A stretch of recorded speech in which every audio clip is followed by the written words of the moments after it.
آج ایسوں کو خریدا گیا ہے جن کا نام صرف مسلمان رکھا گیا ہے، کچھ عورتوں کو بھی کچھ مردوں کو بھی. آپ ان کو بھی نہ دیکھیں، یہ ہر زمانے میں رہے ہیں، ہر زمانے میں رہے ہیں. اسلام کے خلاف ایسوں کو استعمال کیا جاتا ہے. اور مجھے تو اس بات کا بھی شک ہوتا ہے، میں نے اسٹڈی کی ہے یہودی مذہب پر، تقریباً 4 سال ریسرچ کیا ہے، تبھی اتنا زیادہ بولتا ہوں ان کے متعلق. یہودیت میں ایک فرقہ ہے ڈونما فرقہ اس کو کہتے ہیں، یہودیوں کا ایک فرقہ ہے. ان کا کام کیا ہے جانتے ہیں آپ؟ ان کا کام صرف یہ ہے کہ وہ اپنے بچوں کا نام مسلمان رکھتے ہیں. جتنے بھی یہودی، ان کے گھر میں جو بچہ پیدا ہوتا ہے ان کا نام مصطفیٰ ہوتا ہے، مرتضی ہوتا ہے، محمد، احمد، عبداللہ، یہ نام رکھتے ہیں اپنے بچوں کے. اور ان کو پڑھاتے بھی ہیں، قرآن کا حافظ بھی بناتے ہیں، سب کرتے ہیں. اور اس کے بعد پھر اسلام کے خلاف لا کر کھڑا کرتے ہیں. آپ کو اگر تاریخ معلوم ہے تو سلطنت عثمانیہ، عثمانی خلافت، ایمپائر آف عثمان، یہ 700 سال تک چلی. ترکی کی عثمانی خلافت، جس میں 3 بر اعظم آتے تھے، ایشیا، افریقہ، یورپ. بہت بڑی ایک خلافت چلی. یہ 1921 میں گر گئی. 700 سال کے بعد خلافت عثمانیہ ترکی کی، جو سعودی عرب پر بھی ترکیوں کی حکومت تھی، وہی خلافت عثمانیہ کی. وہ عاشقان مصطفیٰ تھے، سچے ایمان والے تھے. کئی بادشاہ اس میں گزرے ہیں. ان میں سے ایک بادشاہ کا میں نے جب پڑھا تھا، اللہ اللہ کیا ان کا ادب تھا. مدینہ طیبہ سے استنبول کے لیے انہوں نے ٹرین شروع کی تھی، ٹرین کی پٹریاں بچھائی تھی. آج بھی وہ لائن بچھی ہوئی مدینے میں ہے، اور ترکی ریلوے اسٹیشن اب بھی موجود ہے مدینے میں، جا کر دیکھ سکتے ہیں آپ.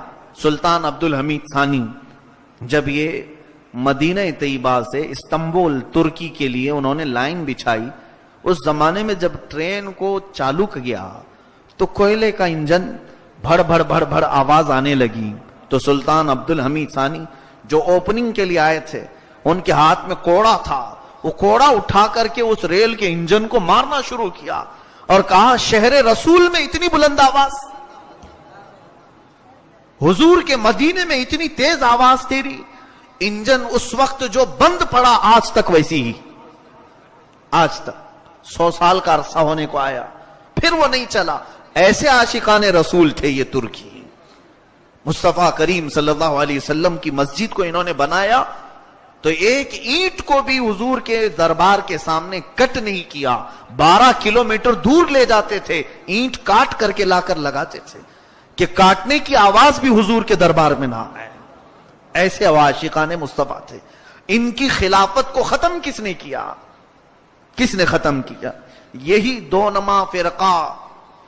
ترکی میں ایک شخص آیا، مصطفیٰ کمال باشا اتا ترک، اس کا نام آج بھی لیا جاتا ہے تاریخ میں. اس کو ایک ریولوشن لانے والے آدمی کے حیثیت سے جانا پہچانا جاتا ہے، انقلابی شخصیت مصطفیٰ کمال باشا. اس کی ریولوشن شروع ہوئی، اس نے ایک نیا طریقہ ترکی میں شروع کیا کہ یہ خلافت عثمانیہ جو تھی وہ اسلامی قانون نافذ کرتے تھے، اسلامی سزائیں دیتے تھے، اسلامی عدالت ہوتی تھی، سب طریقے اسلامی ہوتے تھے. دوسری جنگ عظیم کے بعد پھر یہ جو ہے مصطفیٰ کمال باشا کی تحریک زور پکڑ گئی اور خلافت عثمانیہ ختم ہو گئی، جس میں فرانس، انگلینڈ نے بہت ساتھ دیا مصطفیٰ کمال باشا کا. ترکیوں نے بھی اسے ہاتھوں ہاتھ اٹھا لیا کہ ایک نیا کچھ لے کر کے آیا ہے. اس کا نیا پن کیا تھا مصطفیٰ کمال باشا کا؟ 11 سال اس نے ترکی پر حکومت کیا اور سارے اسلامی قانون ترکی سے ختم کر دیا، سارے اسلامی قانون مٹا دیا اس نے. عورتوں کو پابندی لگائے کہ کوئی حجاب نہ پہنے، ہمارا دین آسان ہے. اسلام کے نام پر حافظ قرآن بننا منع ہے. مدرسوں کو اس نے ختم کروا دیا تھا. پورے ترکی سے مدرسے نہیں تھے. یہ 1921 کی بات میں بتا رہا ہوں آپ کو. وہاں سے مدرسے ختم، اور جو علماء تھے امامہ پہنتے تھے ان کے امامے اتار دیے گئے، ان کو سوٹ بوٹ پر لے کے آ گئے. آج بھی ترکی میں اس کا اثر دیکھنے کو ملتا ہے کسی ترکی حافظ قرآن کو اگر آپ بلائیں گے تو سوٹ میں ہی نظر آئے گا آپ کو, ٹائی سوٹ بوٹ میں ہی رہے گا, وہ حافظ قرآن ہوگا. اس نے یہ ساری چیزیں بدل ڈالی 11 سال کے اندر. پورے اس کو ایک ریولیوشن, نئی تحریک کے طور پر اٹھایا گیا تھا. نام کیا ہے؟ مصطفیٰ کمال باشا. تاریخ آپ پڑھو پتہ چلے. اور 11 سال کے بعد جب وہ ختم ہوا تو پوری ترکی کو اس نے برباد کر رکھا تھا.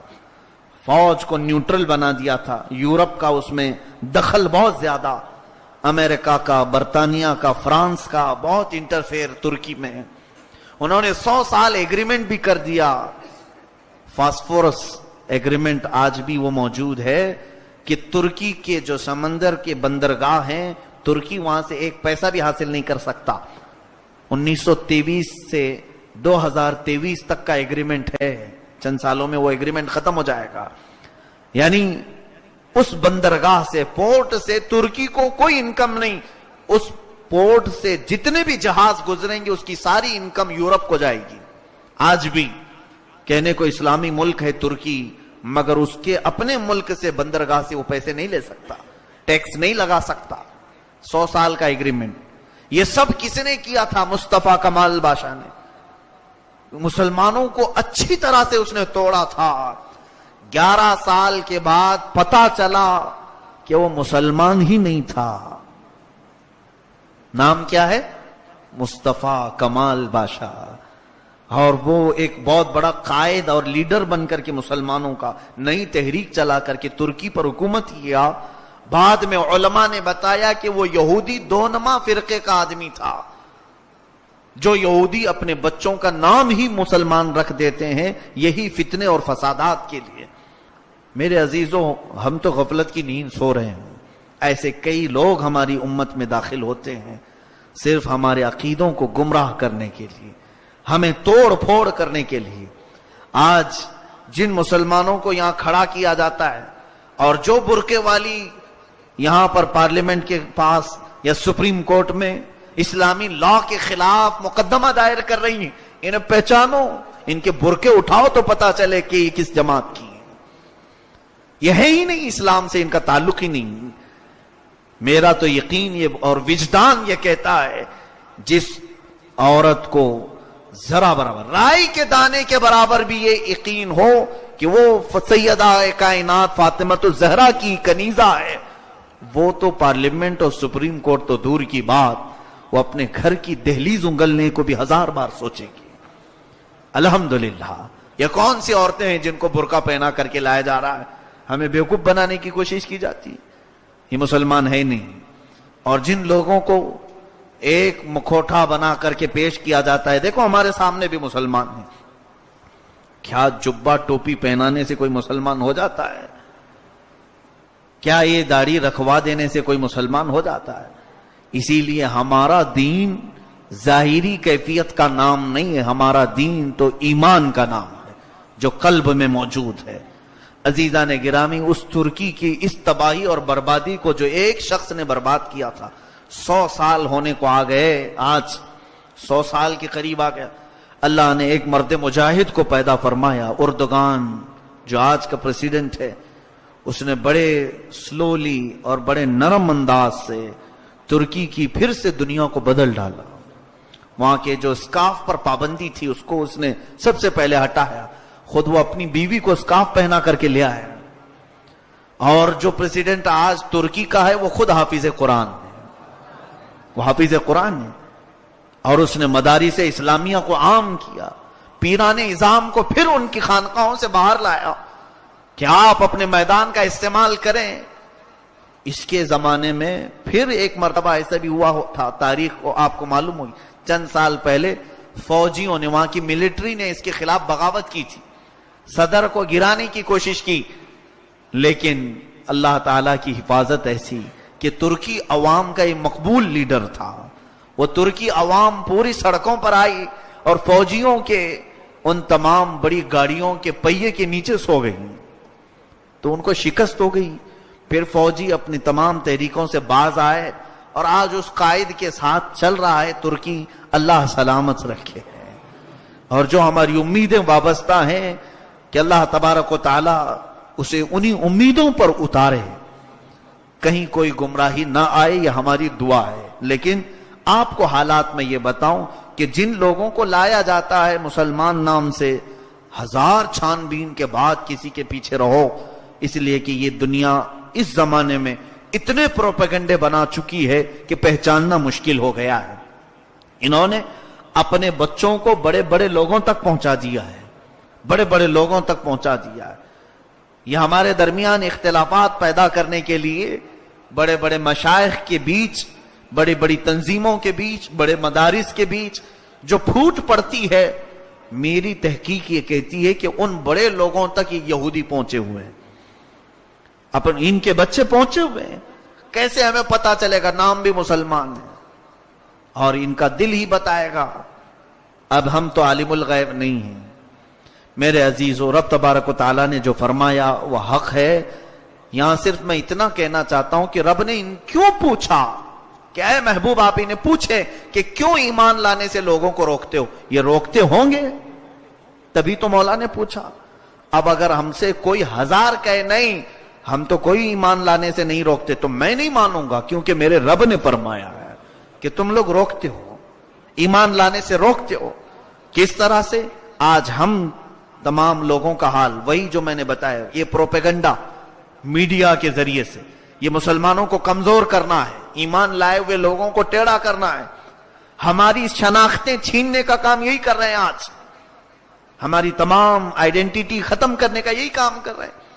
چند دنوں پہلے ابھی ایئرپورٹ میں میرے ساتھ معاملہ، امیگریشن میں آگے بڑھ رہا ہوں، میرے سامنے ہی ایک پنجابی آدمی تھا، سکھ تھا، اور اس کی بھی وہ میٹل ڈیٹیکٹر سے اس نے کراس کیا، اور اس کے بعد جو امیگریشن کرنے والے پولیس ہوتے ہیں وہ بدن پر ساری مشین لگا کر چیک کرتے ہیں، جو بھی ان کا پروسیس ہے۔ اس نے کیا، اپنے بورڈنگ پاس پر اس نے تھپا لگوایا، آگے بڑھا، میری باری آئی تو مجھے بھی چیک کیا۔ وہ ہلکی سی چابی بھی ہو یا سکہ بھی ہو تو بجنے لگتی ان کی مشین، ہم تو ساری چیزیں اتار کر کے آئے کچھ بھی نہ ہو، لیکن چیک کرنے کے بعد کہا کہ آپ ٹوپی بھی نکالو۔ میں نے کہا اتنی بڑی پگڑی نہیں اتروائے تم نے، میری ہلکی ٹوپی کیوں اتروا رہے ہو؟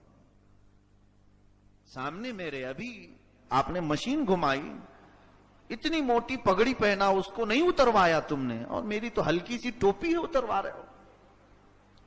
کچھ نہیں کہا، کہا نہیں درکہ ان کی مذہبی چیز ہے، وہ لوگ گورنمنٹ سے کروا چکے ہیں اس چیز کو، گورنمنٹ سے منوا چکے ہیں اس چیز کو۔ کہا کہ ان کی مذہبی چیز ہے اور یہ میری مذہبی نہیں ہے، یہ میری مذہبی چیز ہے۔ مجھے آپ یہ لکھ کر کے بتاؤ کہ تمہاری مشین کمزور ہے، کہ ٹوپی کے اندر کا تمہاری مشین نہیں دیکھتی، تو پھر ظاہر سی بات ہے ٹوپی جتنے کپڑے کی ہے اتنا ہی میں کپڑے کا میرا جبہ بھی ہے، تم بعد میں اگر جبہ اتارنے کے لیے بھی کہو گے۔ وہ ہنسنے لگا، کہا کہ نہیں ٹھیک ہے، چلو آپ جس طرح سے ویسی ہی رہو، ٹوپی کے اوپر سے اتارا۔ تھوڑی دیر کے لیے دل میں یہ بات آئی، یہ حرکت کیوں کی جا رہی ہے، کیوں کی جا رہی ہے؟